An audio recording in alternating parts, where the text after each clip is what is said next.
Alright YouTube, so we are back of course to talk about some Final Fantasy VII The First Soldier. It's a game that we haven't done a whole lot of videos about here on the channel. I've been wanting to do a video for the past couple of days or so, because like they did the pre-registration, the pre-registration bonuses, the ambassador program, and then now earlier today, really early, it's like 4 a.m. my time, they dropped the opening movie for the game, which I've seen some people call it a trailer. And I guess technically maybe it can qualify as a trailer, but it's just the opening cinematic for the game. The thing you're going to see probably every time you start the game, similar to Final Fantasy VII Remake. Anyways, whatever. Moving on. And in case you weren't aware or haven't done it yet, you can pre-register for this game both on iOS and Android. I don't believe this gets you into the game any earlier, but I think you can have a setting in like the App Store or the Google Play Store to where it'll automatically start downloading as soon as the game goes live. I know it did that for me with Pokemon Unite. Speaking of pre-registration, they have a milestone thing they're doing for, the amount of people that pre-register. Everybody gets free items. 300,000 for Chocobo Egg, 500,000 for Shinra Mask Skin, 770,000 for Shinra Bike Skin, 1 million for Shinra Utility Vehicle Skin, and 2 million for Shinra Helicopter Skin. As of recording, the most recent milestone that they tweeted out about was yesterday, November 4th, for the 770,000 pre-registrations. I feel like 2 million might have been a little ambitious. I think they thought this was going to be a little bit bigger than it is. Like, pre-registration's been open for, I think, like 9 days now, and they've only just recently hit the 770,000, so they're not even halfway yet to what they're trying to accomplish with this pre-registration campaign. And it's only going to slow down. Like, the biggest boom's going to be near the beginning of pre-registration, right? Like, it's not just going to, all of a sudden they're going to get, 500,000 out of nowhere. Like, it's just going to constantly slow down. So I don't know if they're going to hit the 2 million before the 17th, which is the release date of the game. When it comes to these items, I mean, it's whatever. Everybody's going to have them, so they're not really interesting or unique, because, again, everybody's going to have them. But the Chocobo Egg is the one that's got, like, my attention. Like, what the hell is that? The other ones are self-explanatory. What the hell am I going to do with the Chocobo Egg? What do I do with that thing? And when I was on the Twitter, I came across another campaign they're doing specifically for Facebook. You got to share a specific post on Facebook. Every 1,000 shares gives a reward up to 3,000 shares, and you get a free Shinra Pack ticket. They'll be totaling up the amount of shares from the English, Japanese, Korean, and Chinese Facebook pages, so all together they got to reach 3,000, which I think is pretty simple. I think they'll hit that pretty easily. I'm wondering why they put a cap on it, though. And why I say that is because the English post itself is like 12 hours older now. It already has like over 500 shares. So they're going to hit that 3,000 super, super easily. They should have just had it like for every 1,000. Like, and I know that could potentially give like people a shit ton of these Shinra pack tickets. But aren't you trying to get as many people in the door on this game as possible? Like, wouldn't that be the incentive? Like, there's no cap. If y'all can get to 20,000 shares altogether, everybody's getting 20 pack tickets. Like, that'd be the best way to get the most amount of people into your game. It's just kind of odd that they put a cap on it. Such a small cap, too. Also, I'm kind of curious what these tickets exactly are. Because they say they're Shinra pack tickets, so I'm assuming each ticket is a pack of items, multiple items per ticket. But if they're not, if they're just like a singular item per one ticket, then that's like super underwhelming. Now, when it comes to the ambassador program, there's something I was confused about when they first announced it, because if you look at the tweet, it says that join up with the ambassador program so that you can live stream and share gameplay. And I'm still not sure on an answer for this, if like you have to be a part of this ambassador program to make videos on this game. Obviously, I've made a few videos on this game. Other people out there have made several, if not a lot of videos about this game, but the game's not officially out yet, so maybe it doesn't matter right now. And it's something you guys can answer. I just don't know if you have to be a part of this ambassador program to actually make content for this game. Because I tried to read the terms and conditions and shit on the ambassador program, and I don't understand it. I'm not a lawyer. I don't understand this legal speak bullshit. Because if that is the case, that'd be super scummy. I'm not going to put them down about this until I have an actual answer, but like if you have to be a part of some sort of program, I know Nintendo did that for a while. I don't know if they still do it. We had to go like through Nintendo just to make content on Nintendo games, and Nintendo got a cut of the profits and shit like that. Like, that shit is just, that's not for me, dude. Like, I wouldn't even make another video on this game if that's the case. Now, as for the application itself, actually, when I went to Twitter to pull up the tweet to get the link to where you apply for it, I seen on the tweet that it says, like, it's open until 11/3. I thought I'd actually missed it, dude, which would have kind of sucked. Because I started to do the application the other day whenever they first opened this up, and then for whatever reason I didn't finish it. It takes like 30 seconds. It's super quick. But I just didn't complete it, and I thought I had missed it, but whenever I clicked on the link anyways to go to the application, I see that it's been extended to 11/11.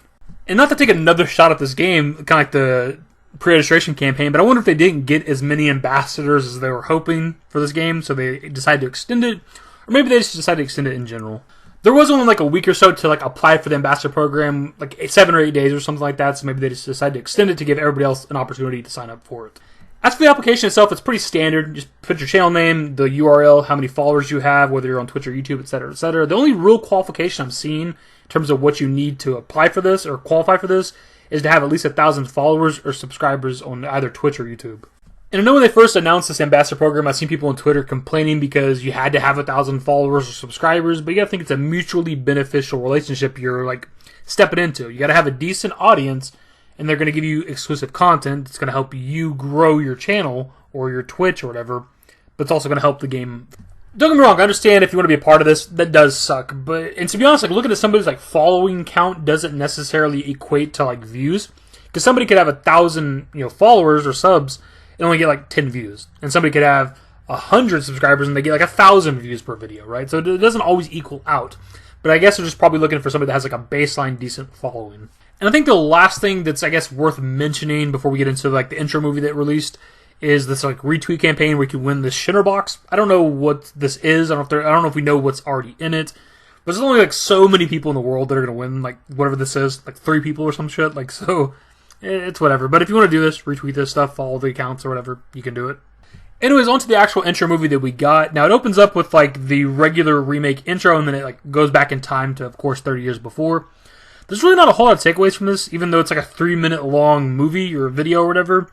The stuff at the beginning where it shows you the shit that happened in the past, leading up to the soldier program and all that other stuff, like that's interesting, but once you get past that, it's just a long cinematic movie of like characters fighting and stuff like that.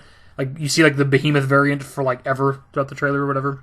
There's no gameplay or anything because it is just the intro movie. Something interesting I took note of from this trailer is that it actually doesn't seem like the game itself takes place 30 years before the events of FF7 because they show 1977, that's the first day we get. That is 30 years before the events of FF7. But it like goes through like different events throughout the years keep going up, and then once it really gets into like what looks like the Battle Royale, that's taking place in 1989. Which would actually put this game taking place 18 years before the events of Final Fantasy VII, not the 30 that we kind of always hear, which is a little more interesting, that's kind of closer to the events that we know. Well, since we're talking about ages and this character just came up on screen, a lot of people think this white-haired dude right here is supposed to be young Sephiroth, but that cannot be the case if the game's taking place in 89. Sephiroth is like 27 years old or something in FF7. That put him at like 8 years old in 89.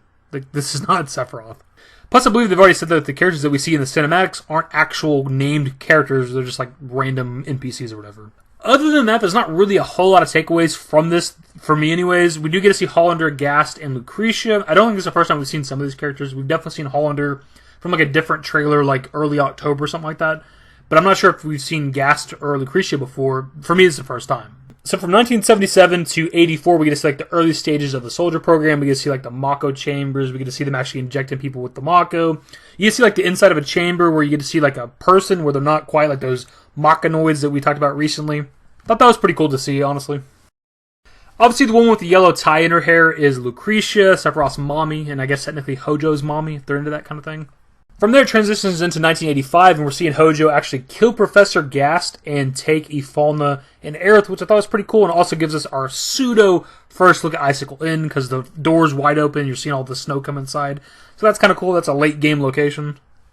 And from there, it gets a little uninteresting. It just transitions into 1988, and you're seeing soldiers fight like these newer behemoth variants that weren't in base game remake. That's kind of all this is for like the longest time. That's all it is. That's all the rest of this video is.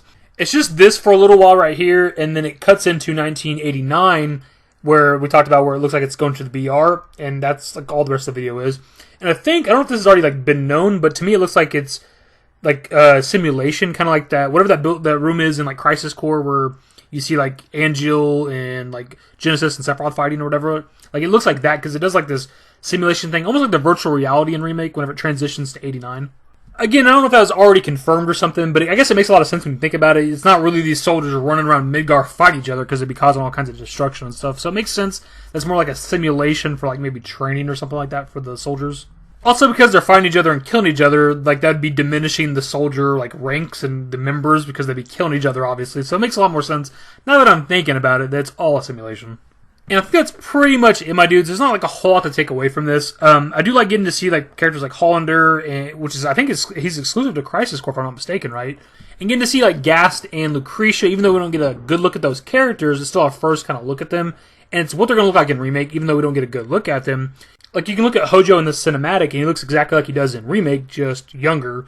So we know that these are what these characters are gonna look like in Remake, just older. Though I guess technically we see a lot of these characters in flashbacks and stuff like that, and a lot of them are already dead or gone or whatever, so they're going to look like they do actually probably in these videos. Anyways, dudes, that is pretty much the video. I was not expecting this to be like a 10-minute video here. Like, I didn't think there was this much to talk about, but here we are. Of course, if there's anything else I missed from this trailer, like, let me know, because I just don't feel like there's a lot to grasp onto. There's some decent stuff here and there. It's nice seeing like a lot of the past history stuff with FF7, but there's just not a whole lot here for me, anyways, that I noticed. One thing that is interesting here at the end, they do this like last little clip or whatever. They put emphasis on this like character right here. It happens to have red eyes, and I know these are supposed to be nameless NPCs that don't matter, but the only person I know of that has red eyes in FF7 is Tifa, so I don't know.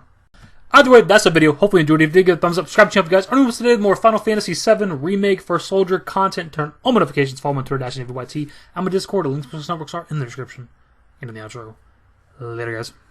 Used to care what people thought, but now I care more, and nobody out here's got it figured out. So therefore, I've lost all hope of a happy ending, depending on whether or not it's worth it. So insecure, no one's perfect. We spend it with no shame. We blow that like Coltrane. We in here like Rogaine, or leave it like Cobain.